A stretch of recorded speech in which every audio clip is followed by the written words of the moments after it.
Good evening, everyone, and welcome to 5 Days with Friends, brought to you by the German Immersion Foundation.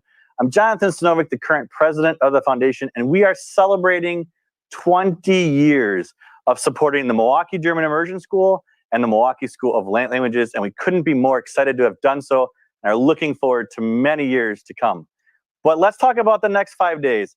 We have got a slew of interviews with principals and teachers and host families and past interns, and even live music and a demonstration.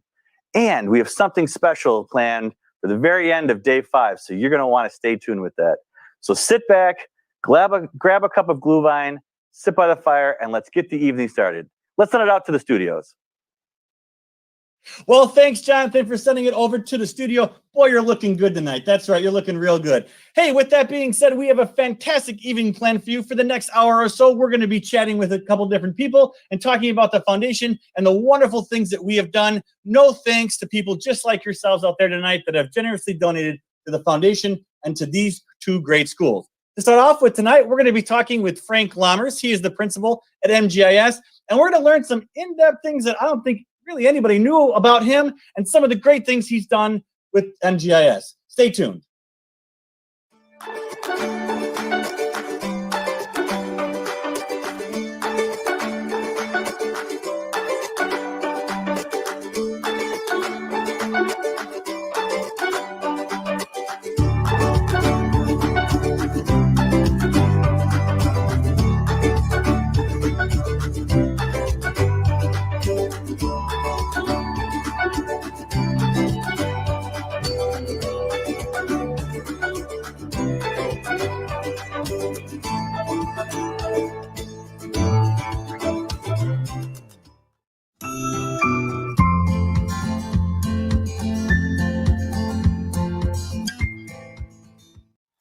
Hello, my name is Frau Mahaffey. I am the early childhood special education teacher at Milwaukee German Immersion.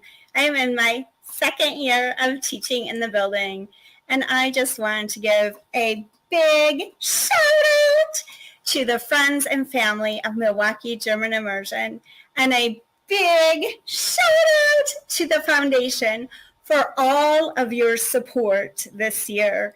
This is not what we prefer as teachers, to be teaching online. This is not what we prefer as human beings, to have to stay away from each other, to stay socially distanced, to wear masks when we're out in public. This is not normal for us, and COVID-19 has changed many ways that we do things this year.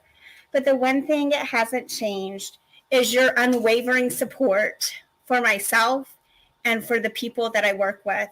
And I love that you have given us tools to make online teaching easier by providing us with headphones, digital cameras, and whiteboards. You have made online teaching a lot easier for myself and my coworkers. So I just wanted to say thank you. And as a single parent, I know COVID-19 has had financial impacts on many families in the area. So this year, your giving is even more precious and even more valuable. And just thank you for supporting us through this time, because we cannot do this without your help. Thank you. Stay safe. Mask up. Wash your hands and stay 6 feet apart. Bye-bye.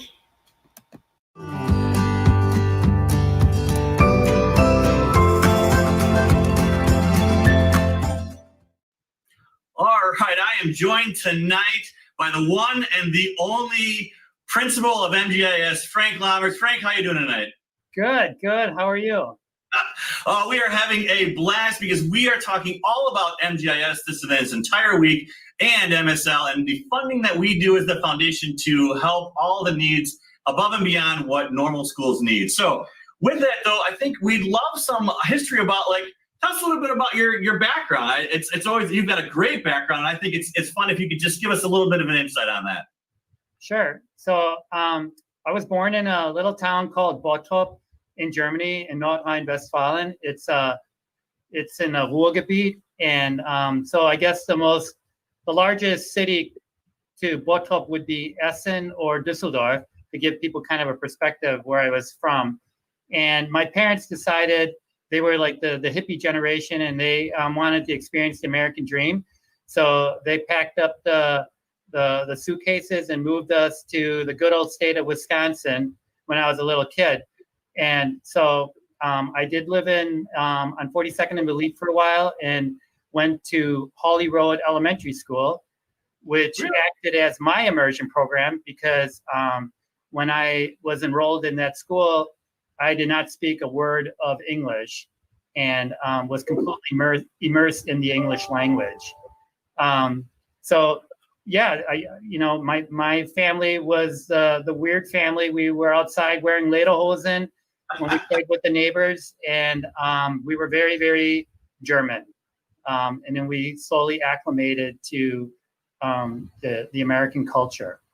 Sure. So then, what got you into teaching? Did you always think you wanted to be a teacher, or what kind of put you on that road? No, I did not want to be a teacher. When I was in high school, I was always scared of going in front of people and talking in front of people. When I went to school, to college, I was in Madison, and I decided to do a second major in German, because German obviously was easy for me. And after I graduated, I decided to go to Germany and enroll at the university in Bonn. And while I was in Bonn, I started taking classes in pedagogy. And then I said, well, you know what, maybe I should teach German. So then after my year in Bonn, I came back, went to Madison, and to get my teaching license for high school German, well, actually 6 through 12, and student taught, and realized that this is not what I want to do. I do not want to teach high schoolers.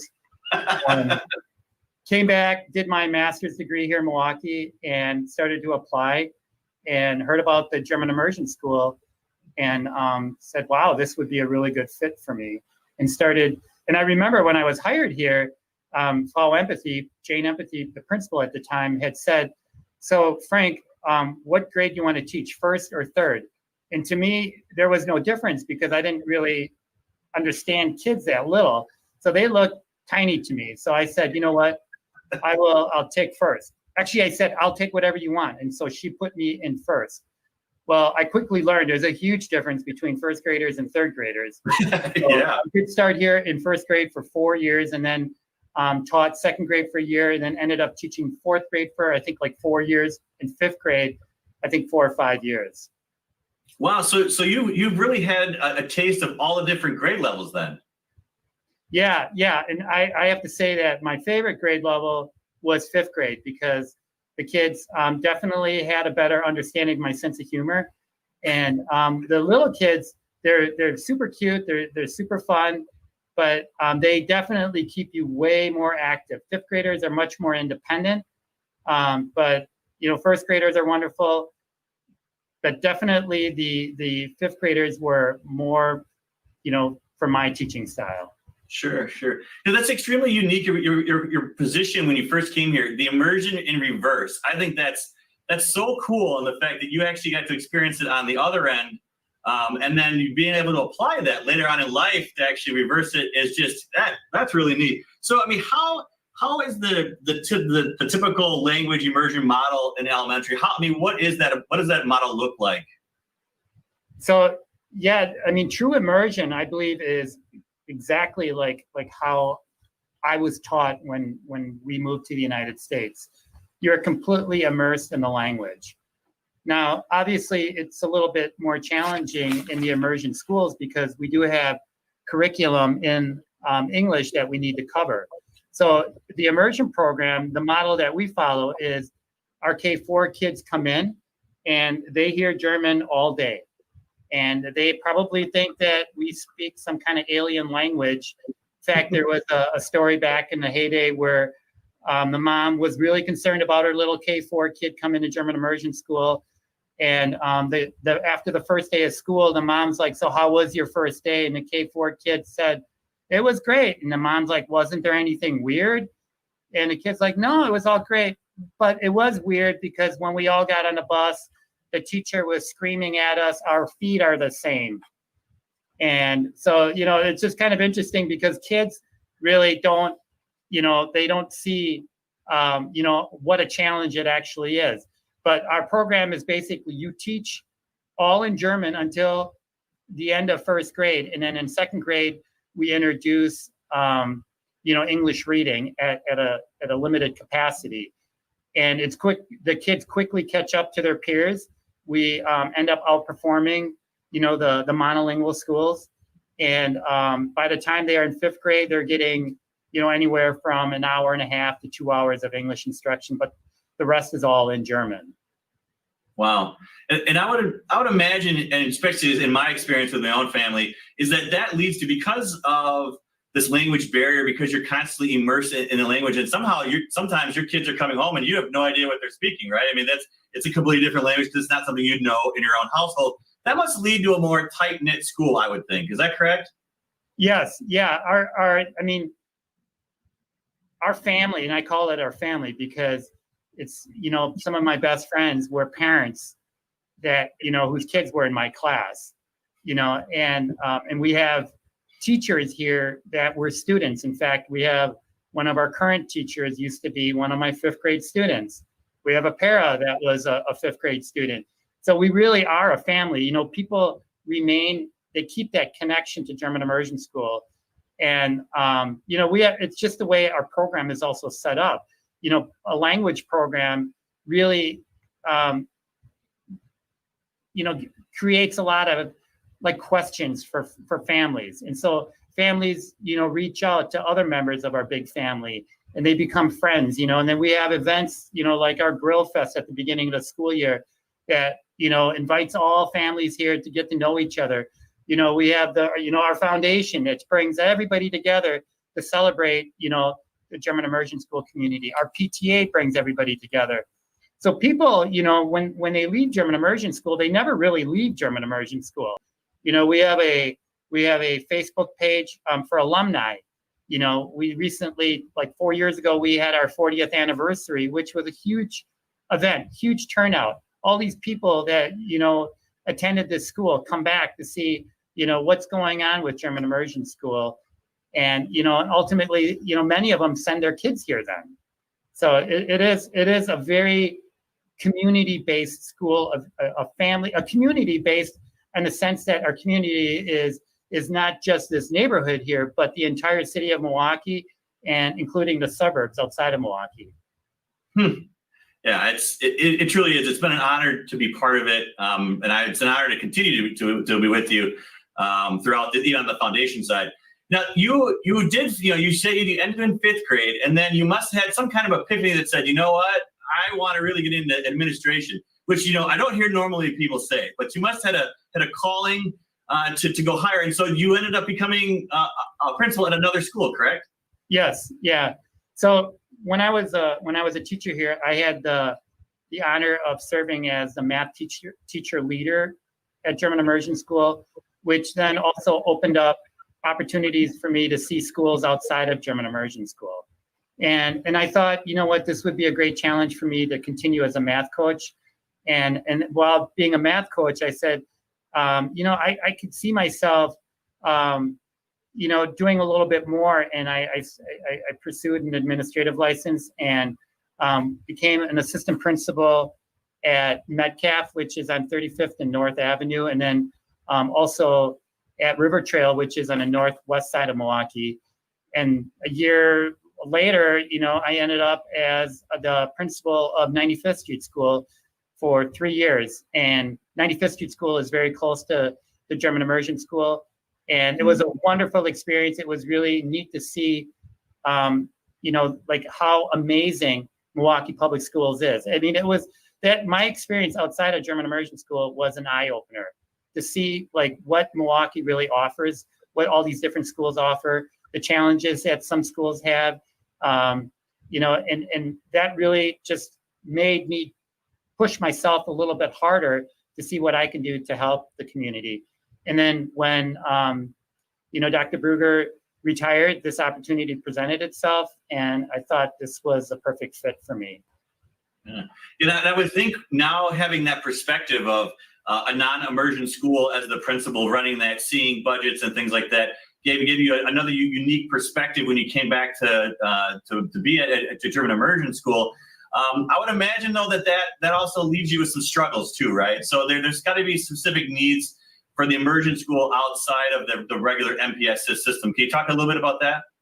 Sure, because schools are basically funded on three main sources. They're funded through, the local municipality, the city of Milwaukee, the state of Wisconsin, and the federal government.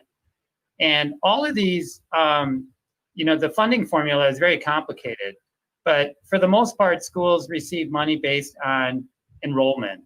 But then based on, like the level of, income, like what the free and reduced lunch count would be or whatever, some schools get a little bit of extra funding. So you may have some buildings that have a larger Title I fund pot than other schools. German Immersion School, for example, we have very limited Title I funds. So schools like German Immersion School, that have wonderful programs, often sometimes may lack in certain funding. And that's why there's, like having a foundation like the German Immersion School Foundation really helps us get some of those things that we might not normally be able to get. But the district, and I do want to point this out, the district does, give the immersion programs a little bit of extra because they do realize that we're not necessarily always qualifying for some of these additional title funds. But, there's, our program is so unique. We have, the amount of professional development that our school needs, the amount of technology that our building needs is often, exceeds what other buildings may need. So, funding for us is always something, in the back of our mind. We have to make sure that we're able to meet those budgetary needs.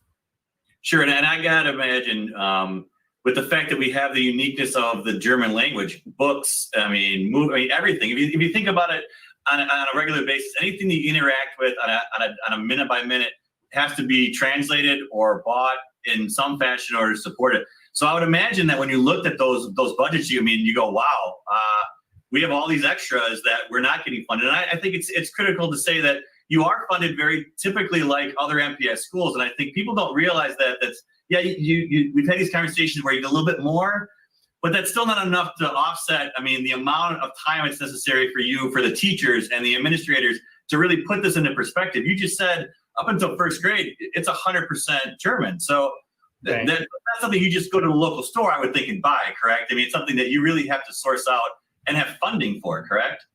Yeah, absolutely. Because, when the district does, curriculum adoption, that doesn't always include us because it doesn't fit the immersion model. So what we then do is we look at what they adopt and we kind of look, how can we fit that into our curriculum? And oftentimes, we spend hours and hours and hours of translating, or we look for, materials that are equivalent to what, the rest of the district is using. Because, even though we're teaching in German, we are still following the same standards that any other school, monolingual school, is following. We are held to the same standards. When our students are assessed in third grade, to fifth grade with the Wisconsin Forward, these assessments are in English and, but the materials that are being tested are things that other kids have learned in English and our students are learning them in German. So, as a former fourth grade teacher, for example, Wisconsin is part of the curriculum. So, my students learned everything about, the deepest lake in Wisconsin being Green Lake. They learned all that in German. But when they ultimately take that Wisconsin Forward, they're assessed in English. So that being said, for the last 40 plus years that German Immersion School has existed, the summers are always being used for curriculum writing, for curriculum development. And that is a huge expense. Yeah, and that's something that the foundation does in most part, pays for that, correct? Absolutely. Without the foundation, we would be in a real pickle because then we would have to look at our budget and maybe cut back on paras to have money then utilized for curriculum writing. But because we have the foundation, we know that we have other sources of funds that can cover those costs during the summer. Yeah, and I kind of want to go back a little bit. You're talking about state testing. I think what's really interesting is I remember when we first put our first child in, we're like, well, I mean, how does that work? Will they really know English by the time? And I think you hit it right in the head in the fact that they're taking these tests in English and they're passing them successfully, which means that again, if you're listening out there right now, I mean, that's an incredible feat to think that all the way until first grade, they didn't know, we're not teaching it all in English. And now we're getting from first grade to third grade where you're starting to get more and more English involved. And then we're taking standardized testing throughout that process in English, and we're being successful at it. I mean, I think that's a high five to you and the staff out there. I mean, that is an amazing thing. And I don't think people a lot of times make that connection. Would you agree? Absolutely. And for the last couple of years, we have been outperforming almost all schools here in southeastern Wisconsin. I want to say it was like in 2018, 19, and this information people can find on schooldiggers.com. German Immersion School outperformed the science school in Wauwatosa, in science. Our kids just blew away everybody. And again, we do this in German. We teach math in German and we're outperforming the monolingual schools.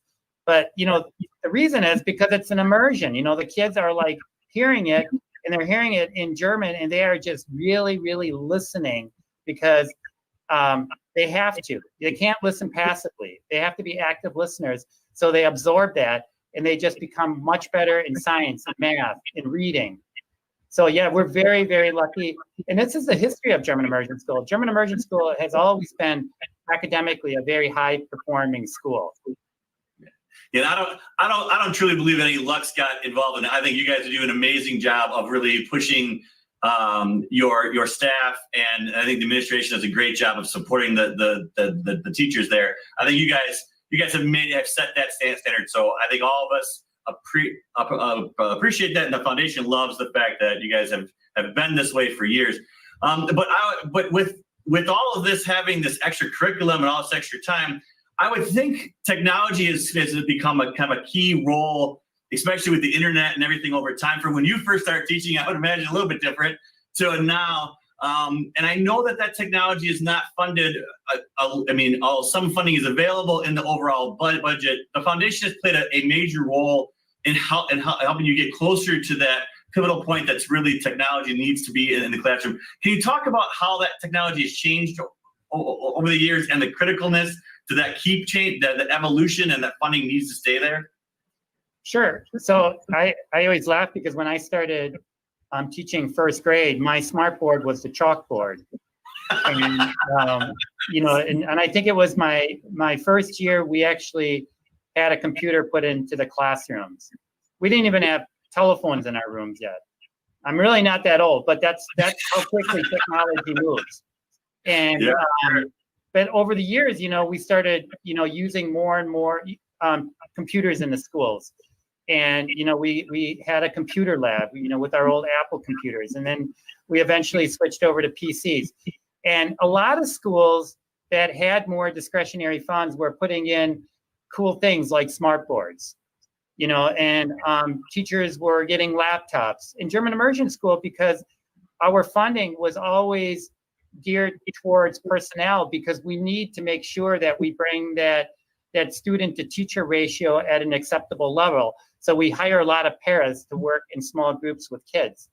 And so, the foundation has kind of helped us bring in these other technologies that other schools may have already had.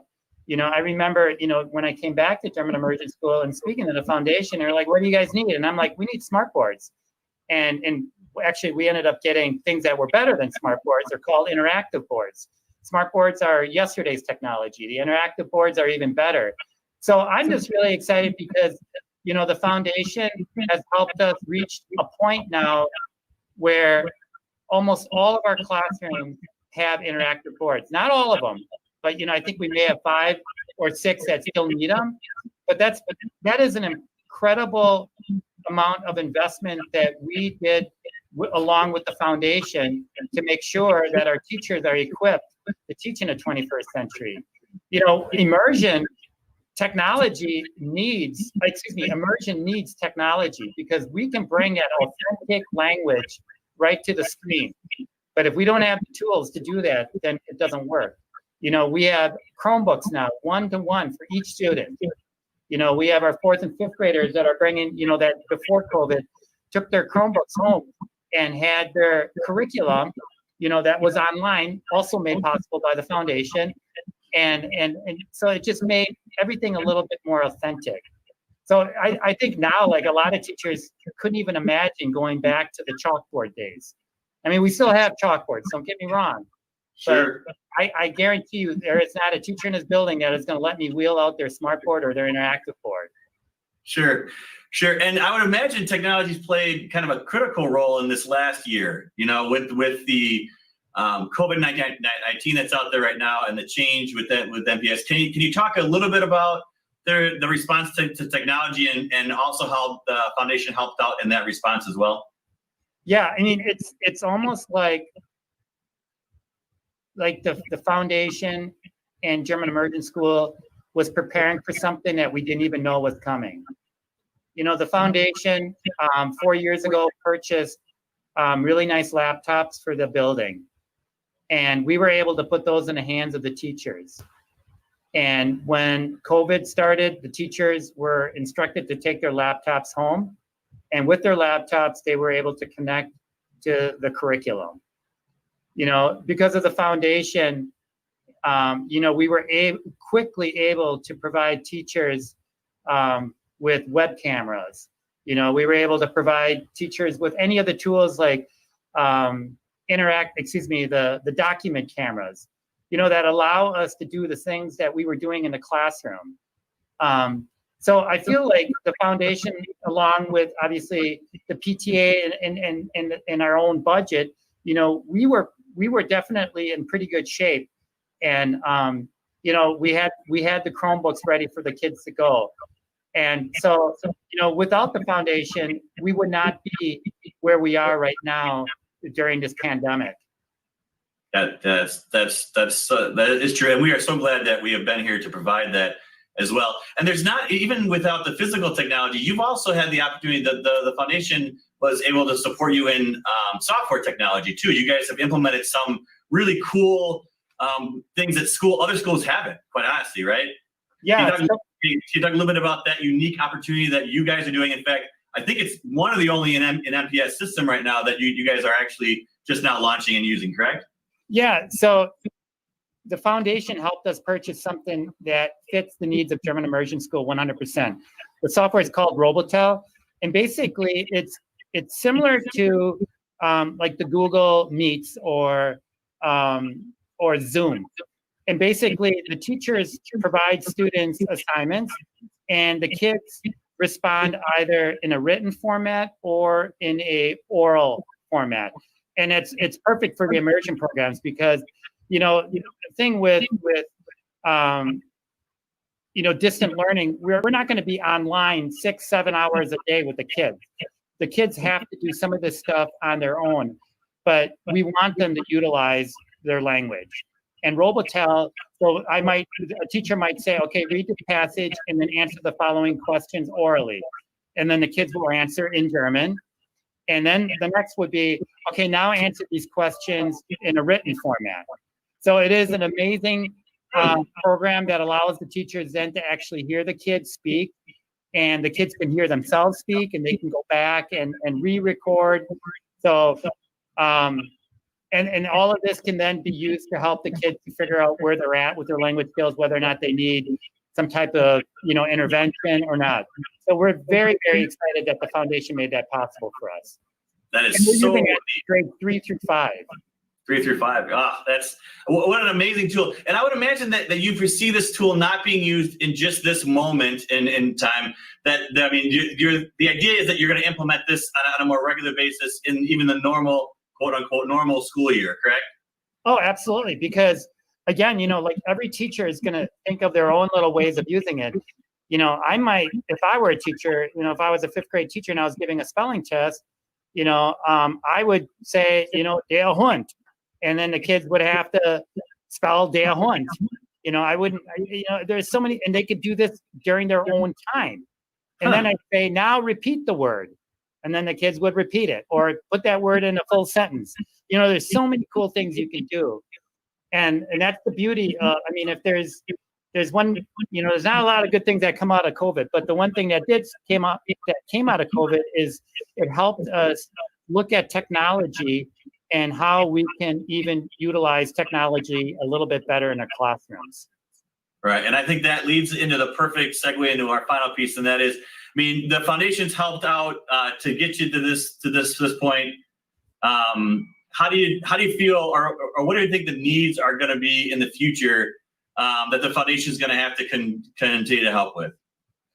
So, everything that is, that has been funded will continue to. There will continue to be a need for those fundings to keep going, because, like, for example, the laptops. We know that the foundation purchased laptops 4+ years ago.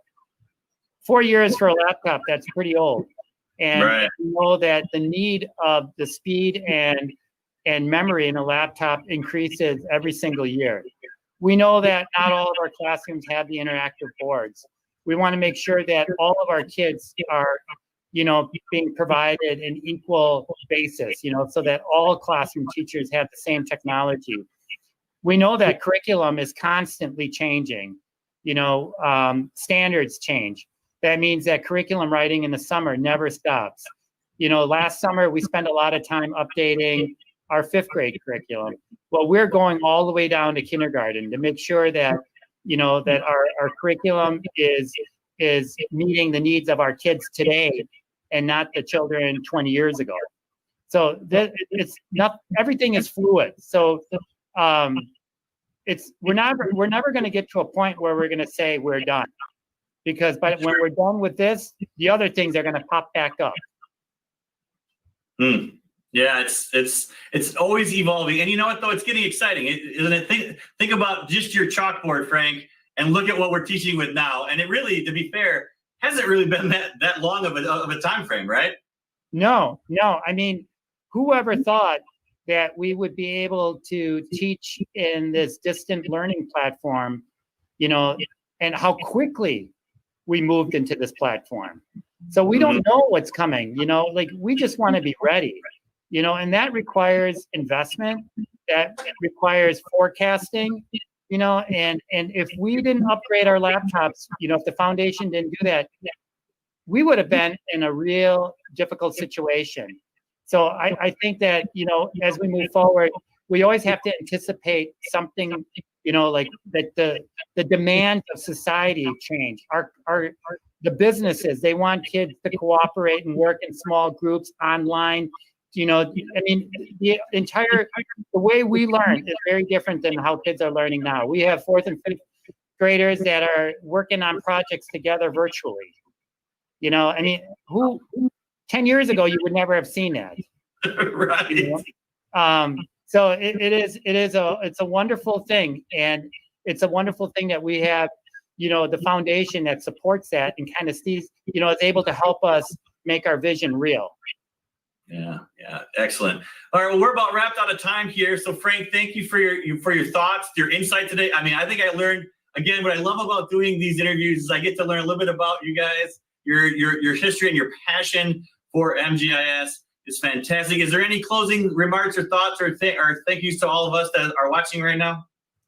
Well, I just want to, again, just do a huge, huge, huge shout out to the entire foundation and all the families that support the foundation. The foundation, besides, providing us all of these little extras that other schools don't, other schools don't have a foundation like us. We are so fortunate to have you. The foundation also makes our Amity intern program possible, where we're bringing in that real language.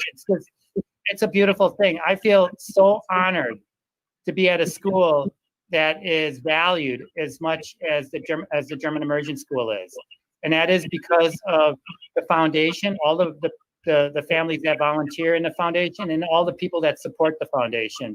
So on behalf of the entire staff on behalf of myself, everybody, you know, like, thank you, thank you, thank you. And remember, once you're German Immersion School, you're always German Immersion School.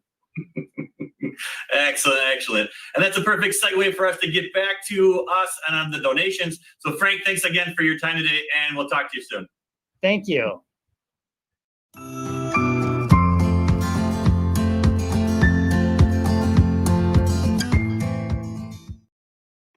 Hi, my name is Corinne Bindis. This is my 6th year working at Milwaukee German Immersion.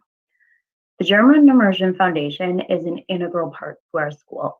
They've been helping us for years to fill the gap between money from the district and what we need at the school. Sometimes it's physical items like things for our classroom. Sometimes it's opportunities to learn about and develop better teaching techniques, keeping our curriculum up to date with the updated standards and trends in education. And although this year is different than any other year, what isn't different is the German Immersion Foundation support to us teachers. This year presents different challenges than other years, and the German Immersion Foundation has already helped us with some of those challenges. They provided us with new technology to help us be able to teach this year, and they'll continue to help us throughout the year as we migrate and adapt our curriculum to meet the needs of our kids in the online environment and to continue to provide our children with the quality education that you expect. Any support that you're able to give will be sincerely, sincerely appreciated by us teachers. Thank you so much.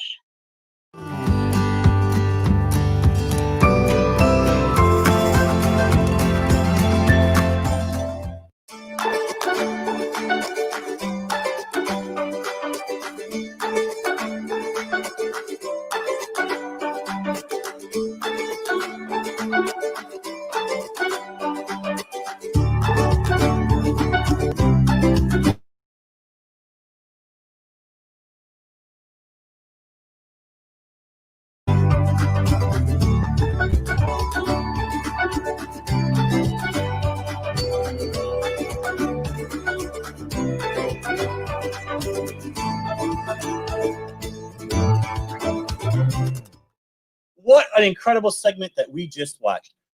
Herr Lammers is just an amazing principal doing amazing things at MGIS. And he is just one of the many that are teaching our students German and the German philosophies and culture. That is just absolutely amazing. But hey, we're here tonight to continue programs that Herr Lammers talked about. We need your support to do that. Your generosity is going to make sure that that's continued. $30,000 is only half of our annual budget, which is $60,000. That means tonight we're just trying to raise $30,000.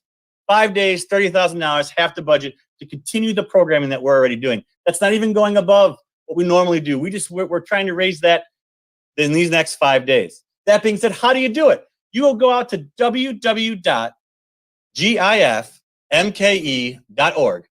Go out to www.gifmke.org. In the upper right, there's a big red button called Donate, and you can go on there and you can use a credit card to make that tax-deductible donation. That's right, tax-deductible.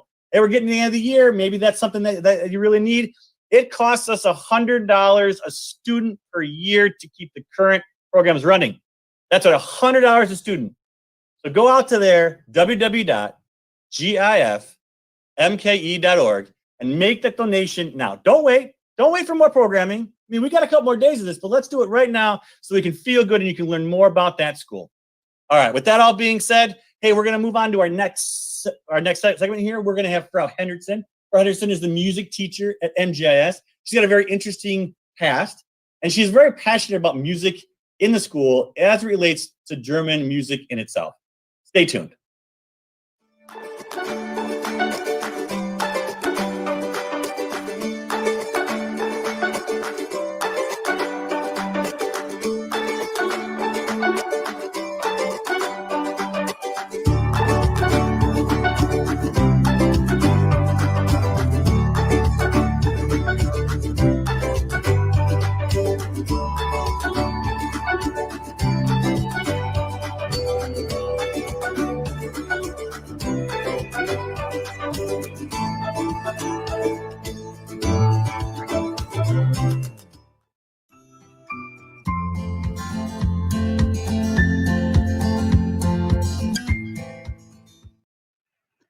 Okay, guten Tag.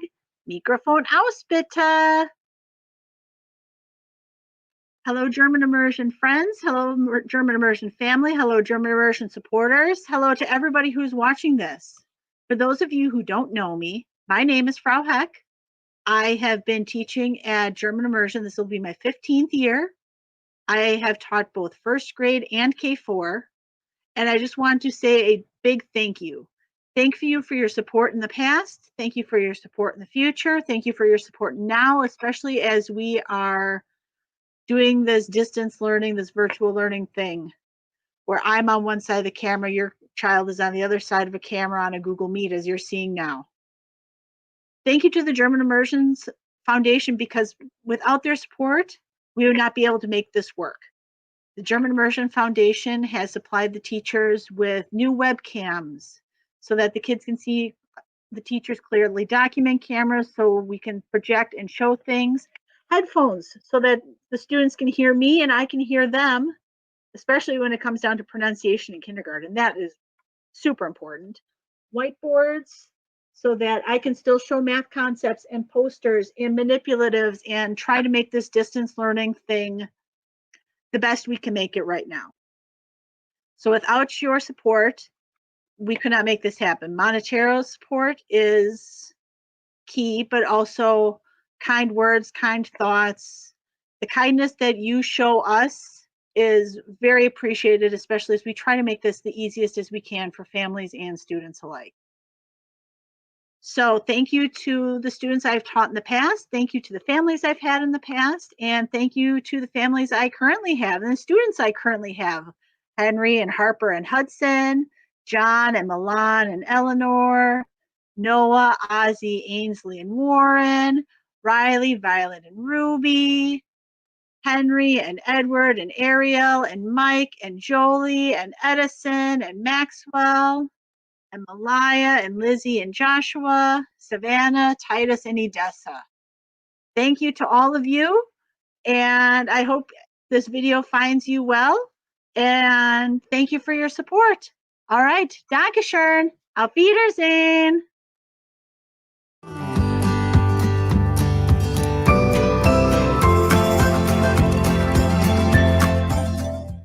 Well, I couldn't be more excited to be here tonight with Frau Henderson, MGIS's music teacher. Welcome. How are you tonight? I'm great. How are you, John?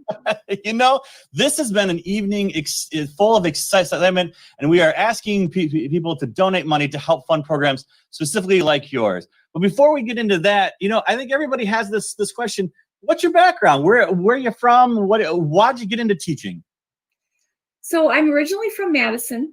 I grew up in a very musical family. My father was a bluegrass musician, played guitar and mandolin, and I played the violin growing up and the accordion, and my sister played the piano and the accordion, and pretty much there was music in my house everywhere. My mother is also a guitarist and a singer and an artist, so music was very much a part of our lives. I ended up at Milwaukee German Immersion School actually really just by my good luck. I was coming back to work after a time when I was home with my kids, and I had previously worked in Germantown, and I heard that MPS was hiring again. And when I applied, I asked if there was an opening at German Immersion School, mainly because of the reputation of the school and my own background.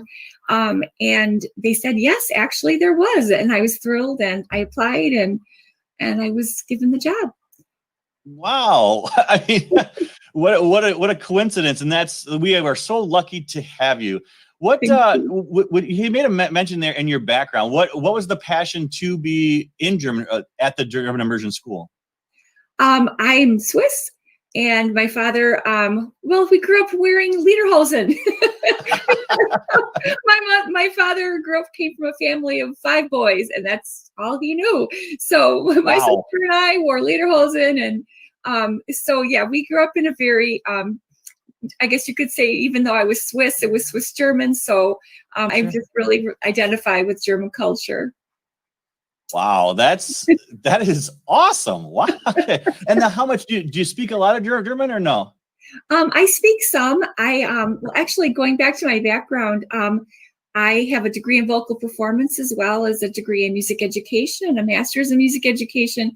And when I was a voice major, I did a lot of opera, and I took diction. So we had to learn German diction for singers. And so I became very good at IPA, which is the International Phonetic Alphabet, and learned to read phonetically and pronounce German. So it's allowed me to be able to sing in German, but the language itself, I'm still learning. I'm still a work in progress. So. Wow, that is incredible. No kidding. You. I would never even thought. I mean, that explains why your German music is like perfect. It's always very enlightening to hear the kids and you sing. And I always wondered. So really, you just phonetically learned how to say the words. Yeah. That's incredible. Yes, I did. Yes. And opera, huh? So you did some opera. Oh yes, back in the day. That's great. Yeah. So tell us a little bit why music is such an important part of students' education. Okay, so I do have a lot to say on this. I'm excited to hear about it. Bear with me. So John, music has always been an important part of society and an integral part of life's events. From music at weddings and birthdays and holidays to patriotic music such as anthems, music really helps define a culture and the culture's values. It's just really hard to imagine life without music. In addition to that, music really is a way of knowing and understanding one's world, and it really is a universal language. In order for music to be enjoyed, it has to be composed and performed and shared. So this requires a need for people to learn music at a young age, the basics of music theory, such as rhythms and pitches, expression music, how to improvise, how to learn to play an instrument or sing. In addition, studies have shown that students who have a well-rounded education that includes the study of music perform better academically. Really? Yes, that's really. Incredible. I don't think I ever would have thought that. Wow. Well, it is true. So how have you transformed? Like, what is your version of giving that type of? You're dealing with younger kids. I got to believe that's. I mean, I've seen you. You're amazing with these young kids. But I mean, I don't know how you do it. I mean, they all somehow get up on the stage. They all somehow line up, and they all kind of go the same direction. So, I mean, is that? I would think that would be challenging. Can you tell us a bit about how is that a challenge, and how you kind of overcome that challenge? You're referring to the performances that we do? Yeah. Yes. Oh, yes. So we do performances twice a year. Well, once a year. We're actually moving into twice a year soon. Where all the songs are in German. So it's a process, John. We have to start off with just the basics. We start with learning the music. We start with learning the rhythms and the pitches and the words and the text. And that's challenging in German. So also, the older kids are really good at translating and understanding what the songs are about, but the younger kids may need some help with that. So we do go over translations, and it's a really good vocabulary builder for the younger children, which requires me to know the vocabulary as a non-German speaker. So there's a lot of research on my end that goes into learning the songs. So it's really just starting with the smallest little nugget of the song. I usually tackle the hardest parts of the song first. And I find that once we learn that hard part, everything else kind of just melts into place. And then we work on performance. So we work on expression and movement. And that actually really does help the children to memorize. So it's not like we sit there and I drill with them. Once we start learning movement, they just automatically start to memorize the music. And then we get into the performance aspect, where we do have to practice how we go on and off the stage, and how we end a piece, how we bow. We literally practice every aspect of the performance. Wow, that's got countless hours that you must spend with that. Yeah, it is. It's great, and the kids just really, what they walk away from it is just an appreciation, I believe, for performing and for the arts, and they never forget those songs that they've learned. They're going to be them forever. My kids still sing them to this day. I mean, I think they've they love that piece of it. Now the performance is only, you know, the one or twice a year, but you're doing music weekly, I would think, with these students. How are you using that time? What we don't hear a lot about as parents is, you know, what's going on. We know that they have music class, but a lot of times we don't get to know. So are you preparing for those concerts? Is there something that you're actually working on? Tell us a little bit more about the daily grind of what music entails in the school system, because the kids don't do a real good job of telling us. They just said, well, I had music class today. It was fun. Right. I get it. I'm a parent. I get the same exact thing. It's like, how was school? Good. You know? Well, I have a teenager, so that's even, I guess, more understandable. But yeah, so when we're in performance mode, it's pretty much what we do. I mean, we are working on our songs, and as we get closer, we do really, really focus in on that as we get closer to the performance date. But, you know, music education really is, there are many, many aspects to music education. Singing, playing on instruments, improvising, composing, and all of this is done from pre-K all the way through 5th grade, but in a developmentally appropriate manner. So we really try to do it all. We try to connect their musical experiences with other disciplines outside of the arts. We try to connect their experiences with music to other disciplines within the arts. So art or visual arts or dance or theater. So it's very, and I really, as a teacher, I always consider myself to be a teacher first and a music teacher second. So I really try to use the holistic approach to teaching music. Wow. Now, how many years have you been at MGIS now? This is my 8th year at MGIS. 8th year! Wow! Yes. Congratulations. Yes, so now you've had a chance to start with kindergartners all the way through 5th grade and kind of see that progression. It's got to be really exciting to see that. I mean, you're starting with someone in that K4, and you get to see them all the way to 5th grade. Can you explain? I mean, is it as exciting as I would think it would be? And more. It's just, I love it. And when I had that first group of kids that I'd had since pre-K through, or K4 through 5th grade, it was so thrilling to me. But also on the downside, it's very hard to let them go. You know, I become so close to them. But I think one of the things that I see is that I really hear a lot of those 5th graders say, I can't wait to be in band, or I'm going to be in orchestra. Oh, and I get, you know, messages or from parents, oh, my son's now playing the violin or the flute or the trumpet. And it just makes my heart proud, because I know that hopefully I've given them the foundation that they need to be successful in a performing organization in middle school and a wonderful school like MSL. Yeah, and having our middle child have you this, she went on to play 3 different instruments. So she's excited to keep going. So you're doing a fantastic job. Now, I would imagine, though, that last spring you hit a little bit of a challenge. I got to believe that when we had to all go home, that wasn't so easy for you. Can you talk about that transition and the challenges that you met with that? Yeah, so I think that transition was definitely very difficult. The hardest part was I really missed the kids, and they missed being in school and that structure and that sense of camaraderie and community. So my goal as a music teacher was to sort of keep that alive. And I wasn't so much focused on teaching music as I was to just reminding them of our musical community. So what I ended up doing is I focused on recording a lot of the songs that we sing as a school community. So Laterna Nacht, Kinderfest, Fasching, Nikolaus. I recorded a lot of songs, and I would share those with the students on a weekly or bi-weekly basis whenever I had new videos that I had made. And then I would join other teachers' Zoom classes. That was back when we were using Zoom.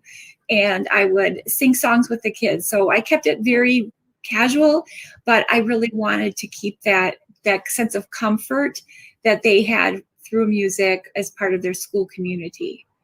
Well, and I know that my kids appreciated your videos. That it would be probably one that we heard the loudest throughout the throughout the day.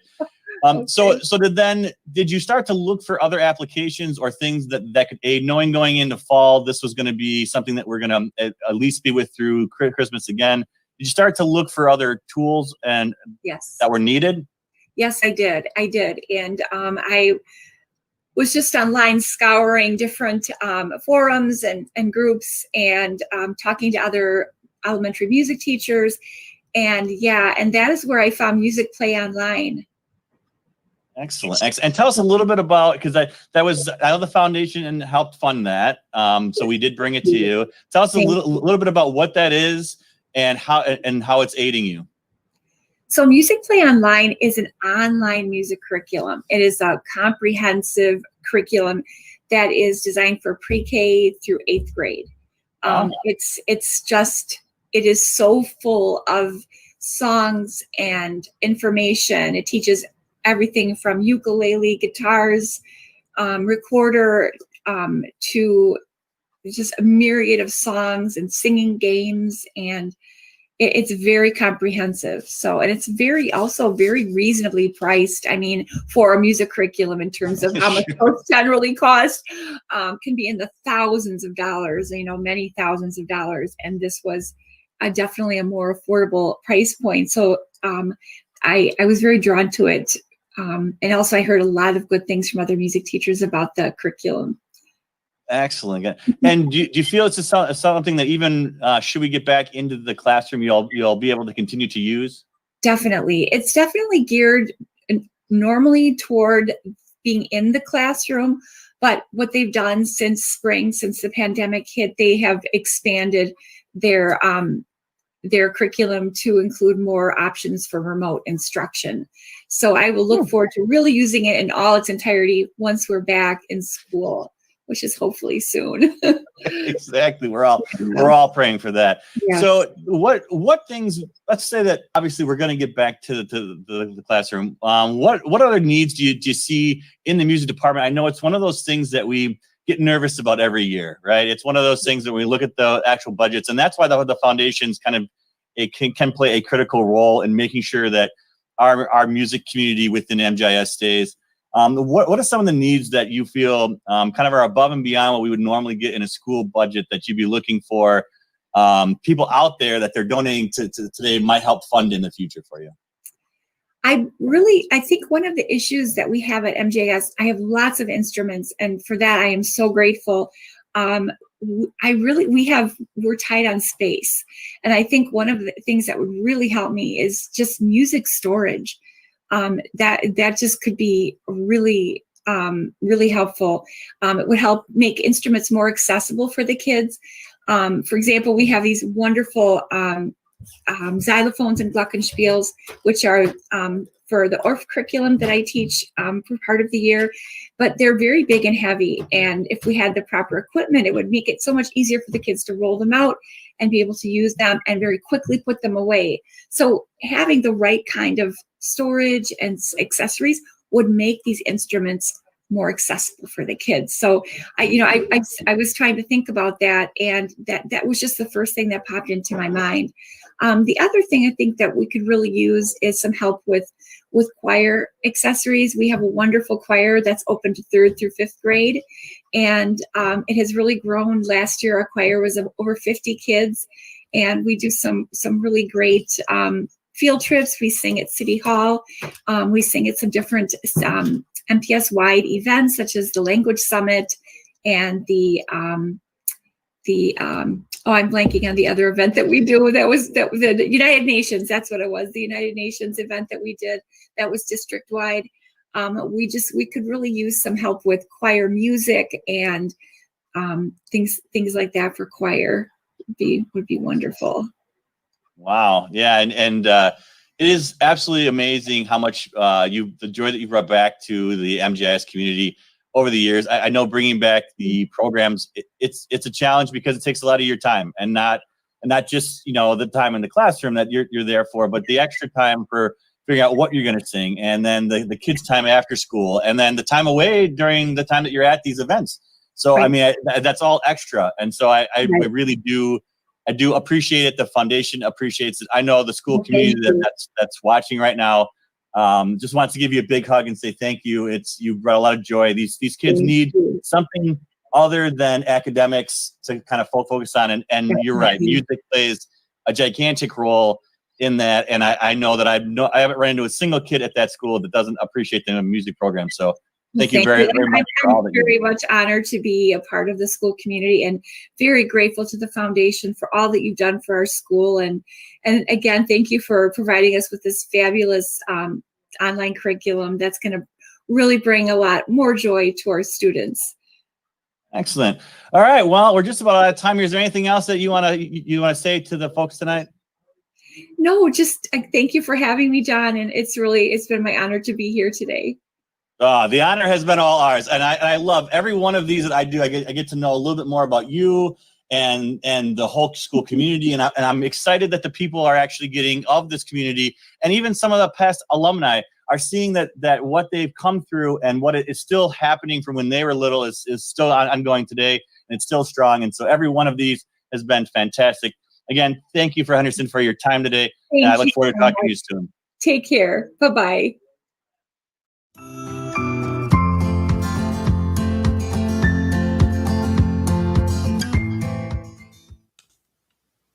Hi, MGIS families, and especially our K-5 families. This is Frau Tomkalski. I am Vienna, Mirabelle, and Caleb's mom. I'm also now the teacher in room 22. Some of you might know me formally as the parent coordinator, but before that, I was the teacher in room 24 many years ago. The foundation actually started the year or two before I started teaching in 2002. And so I've seen it grow from its parent-based fledgling foundation to the well-run foundation that we have today. And the intern program has been such a blessing to our school to provide us with these energetic, caring young teachers from Germany that make lasting relationships with our students and possibly even whole families if you're lucky enough to get an intern to stay with you. So my KF5 colleagues have already talked about all the really cool things that the foundation has donated to K5. And so I wanted to don my parent coordinator hat one more time and talk about volunteering.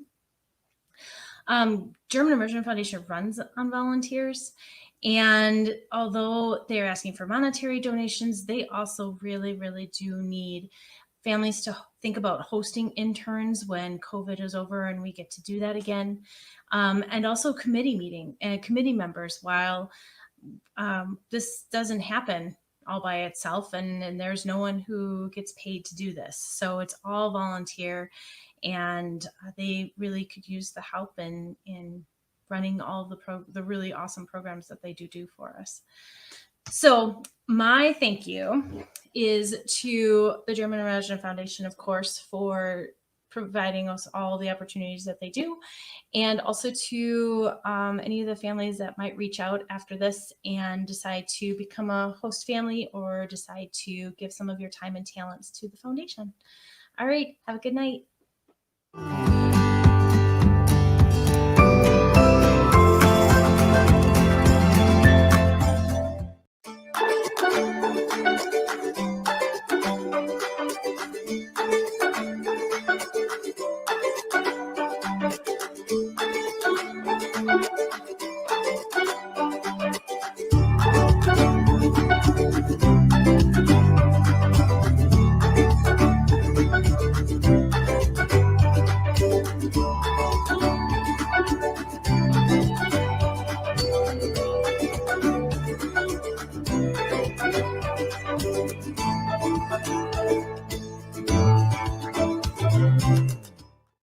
I told you wouldn't want to miss that session with Frau Henderson.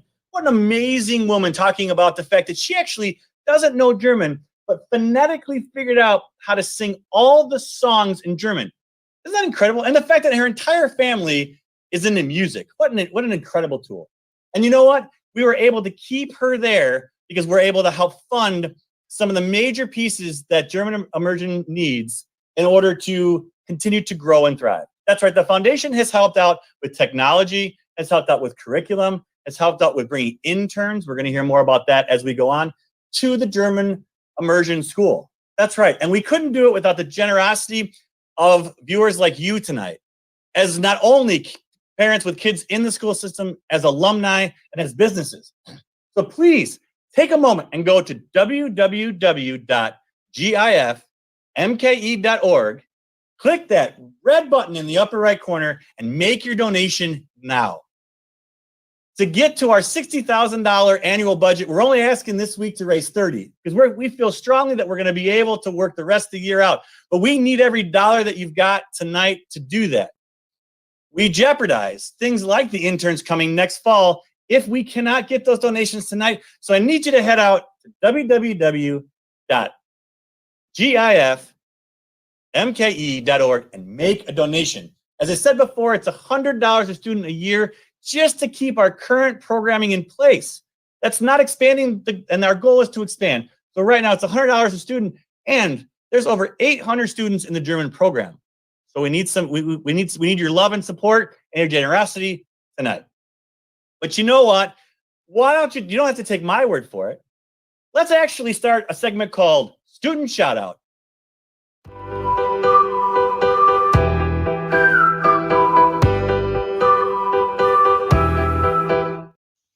Hallo, mein Name ist Sam.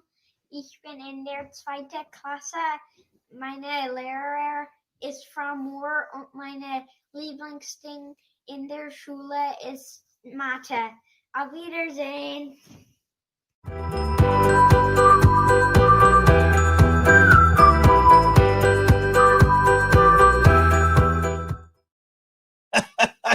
Oh, wasn't that the cutest thing? Boy, I love student shout outs. You know, and that actually concludes our evening of learning until tomorrow night, where we're gonna tune in. But to tell you more about tomorrow night, I'm actually gonna send it back out to Jonathan, enjoying Glühwein by the fire at his house.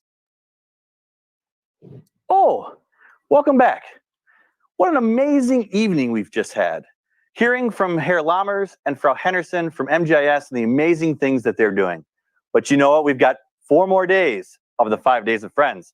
So you're going to want to stay tuned, as tomorrow we actually hear more from Herr Pievik and Frau Savanak and the amazing things that they're doing over at MGIS.